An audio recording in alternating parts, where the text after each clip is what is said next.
चलिए आज आप लोग को फिजिक्स पढ़ाते हैं, भौतिकी, जिसमें दूरी के बारे में हम लोग जानते हैं। तो दूरी, डिस्टेंस, ये दूरी क्या है। जैसे एक बिंदु ए यहां है और यहां बी है, तो इसके बीच में जो रास्ता की लंबाई है, पथ की लंबाई है, वह दूरी कहलाता है।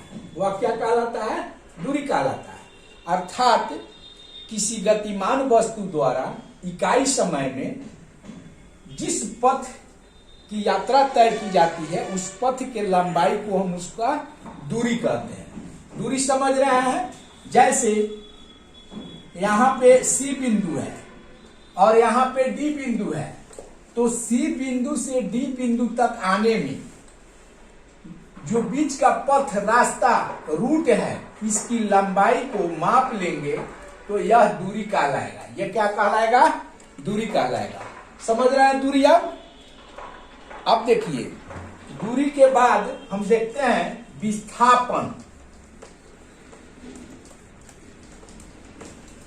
विस्थापन के बारे में समझते हैं। क्या? विस्थापन, इसको इंग्लिश में डिस्प्लेसमेंट कहा जाता है। इंग्लिश में क्या कहा जाता है? डिस्प्लेसमेंट। सुशील, विस्थापन को इंग्लिश में क्या कहा जाता है? डिस्प्लेसमेंट।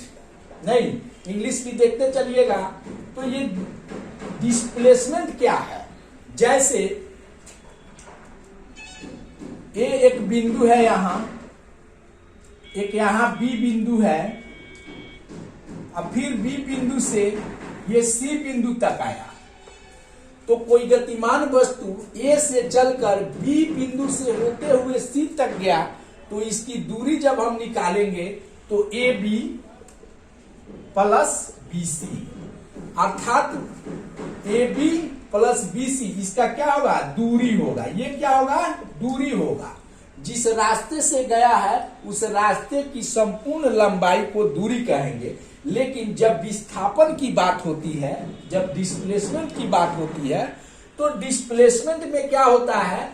प्रारंभिक वेग, यानी वह कहां से स्टार्ट किया है, यहां ए बिंदु से और अंतिम सी बिंदु तक आया है, तो इसके बीच के न्यूनतम दूरी को, कितना कम से कम दूरी है, तो इसकी न्यूनतम दूरी यह हो जाएगी।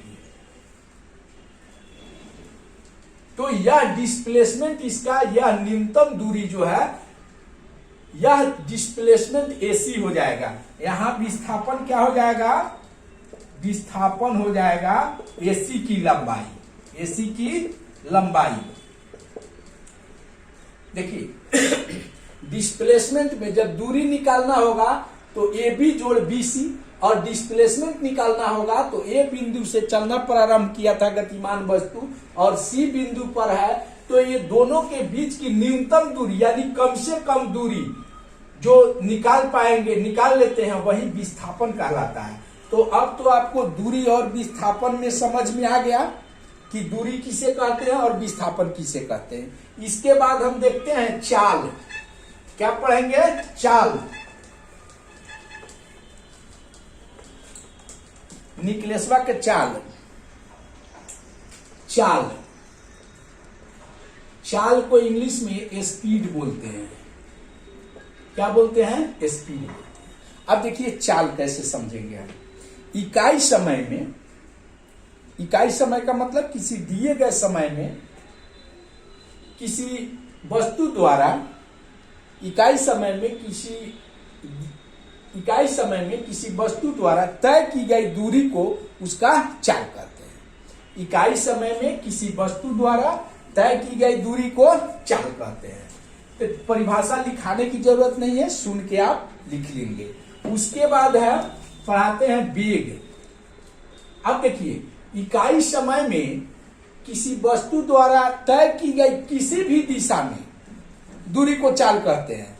इसमें चाल में दिशा फिक्स नहीं है, वह किसी भी दिशा में दूरी तय करेगा। जैसे हम लोग बस से जाते हैं तो बस की चाल बोलते हैं, चूंकि रोड स्ट्रेट नहीं होता है, नहीं, उसी तरह ट्रेन जो है, ट्रेन की चाल बोलते हैं, इसमें भी दिशा जो है फिक्स नहीं होता है कि कब पूरब मुड़ जाए और कब पूरब से उत्तर मुड़ जाए और कब पश्चिम मुड़ जाए।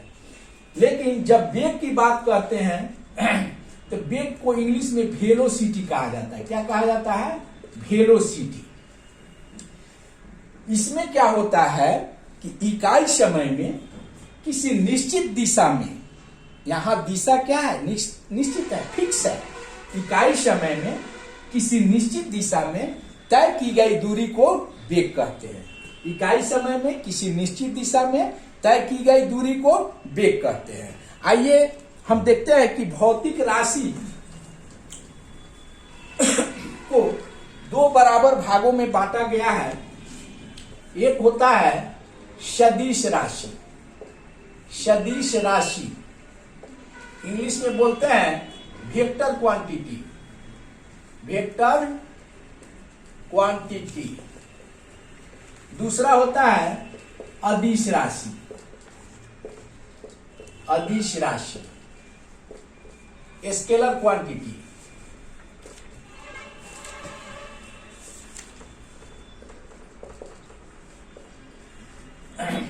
तो सदिश राशि कौन होता है, इस पर ध्यान देंगे। सदिश राशि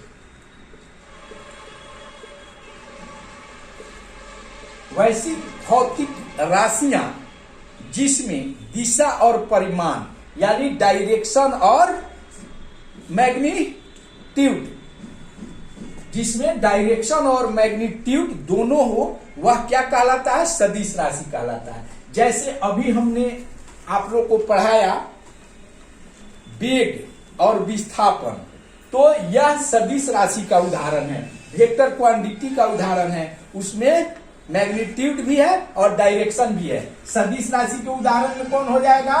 वेग और विस्थापन, क्योंकि इसमें दिशा और परिमाण दोनों है।